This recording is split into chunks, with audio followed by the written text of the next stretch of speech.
The last year has been one of massive global upheaval. Wars in Ukraine and the Middle East have continued to rage. Yet despite acknowledging the world is a far more dangerous place now, the Labour government still hadn't given any date for its promised increase in UK defence spending.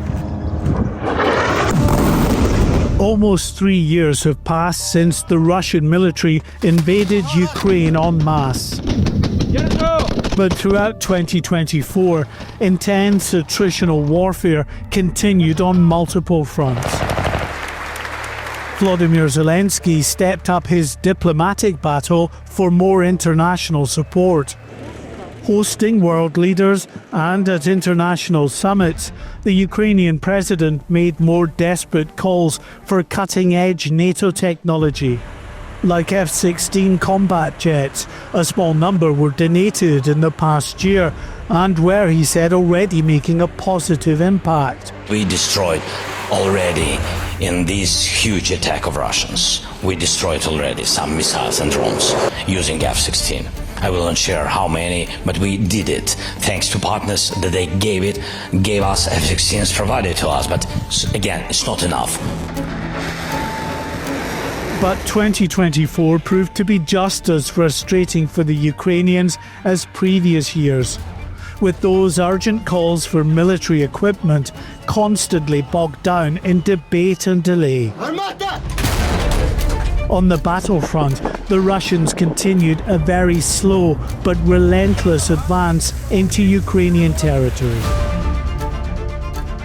A surprise counter-offensive in August saw the Ukrainians seize territory inside Russia.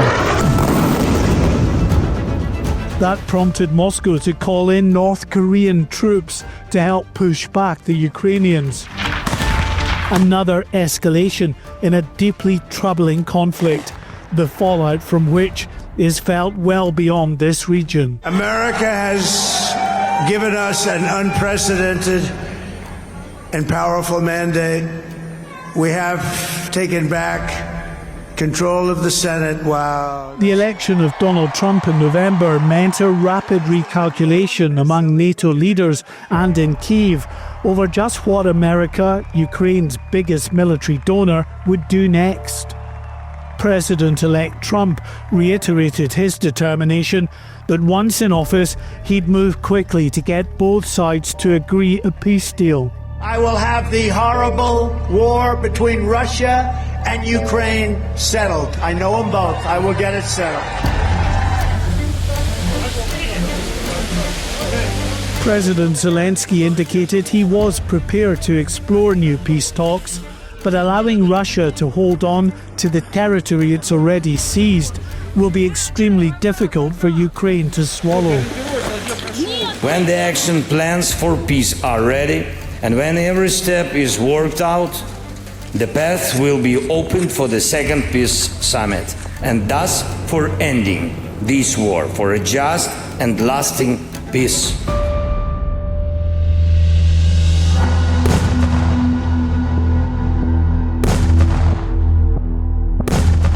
Another urgent matter in Donald Trump's entry is the conflict in the Middle East, which reached boiling point in 2024, with Israel fighting on multiple fronts to combat Iranian-aligned terror groups.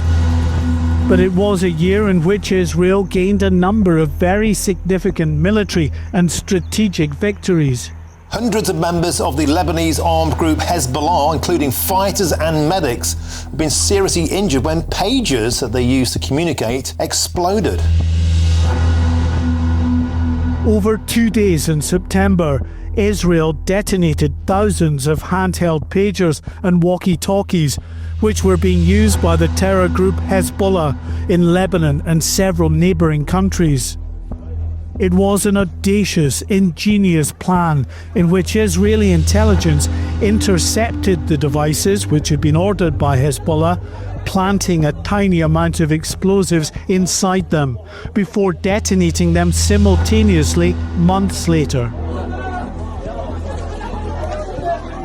More than 40, mainly Hezbollah terrorists, were killed and around 4,000 injured.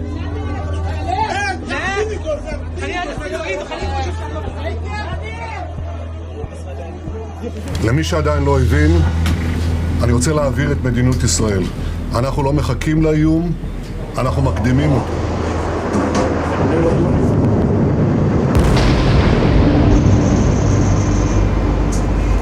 Just 10 days later, another devastating blow for Hezbollah as Israel struck the underground command and control bunker where the group's leader, Hassan Nasrallah, had been hiding. His body was eventually recovered from the ruins of the compound, along with several other Hezbollah commanders. Less than a week later, the inevitable response came from Hezbollah's backers in Tehran. Breaking news now, Iran has launched missiles into Israel, and that's according to the Israeli military. As you see, live pictures on your screen now of sirens there across the skyline of Tel Aviv. I've never ever seen this clustered like this before. This is the whole of central Israel. Rocket alerts galore over that area. You've got live shots now. We'll continue to watch that with the Iron Dome missile defense system in operation, trying to take out these missiles. Very dramatic images, as we can see on our screen now.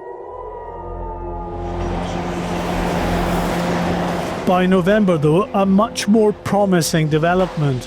Badly crippled by the Israeli ground and air strikes in southern and central Lebanon, Hezbollah agreed to a peace deal. But further south in Gaza, there is as yet no peace deal with the Hamas terror group, as around 100 Israeli hostages still remain unaccounted for.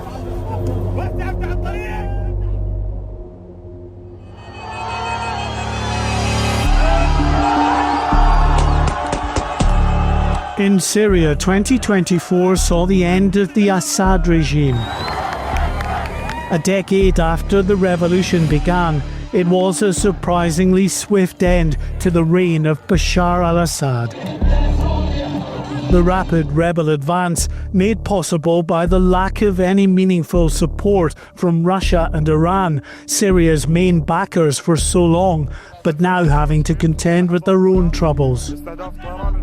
The turmoil in Syria has raised fears of another humanitarian crisis and huge uncertainty over whether the country can move forward in a positive way.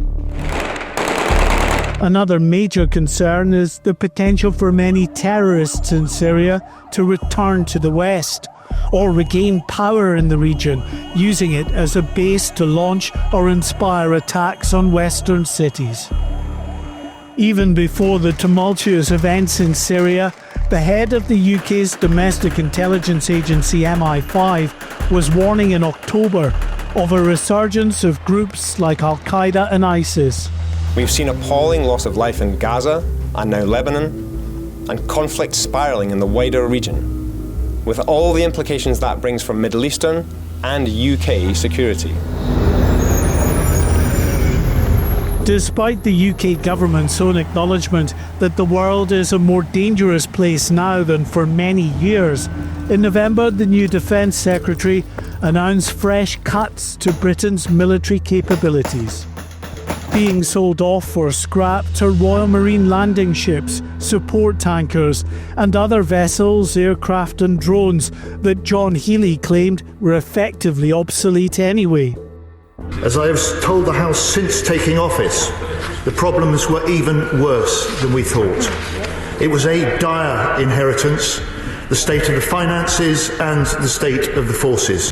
With the Labour government yet to give any date for their promised increase in defence spending, and with significant demands on the Chancellor already, many in the military fear 2025 could herald yet more cuts to Britain's armed forces. Attention!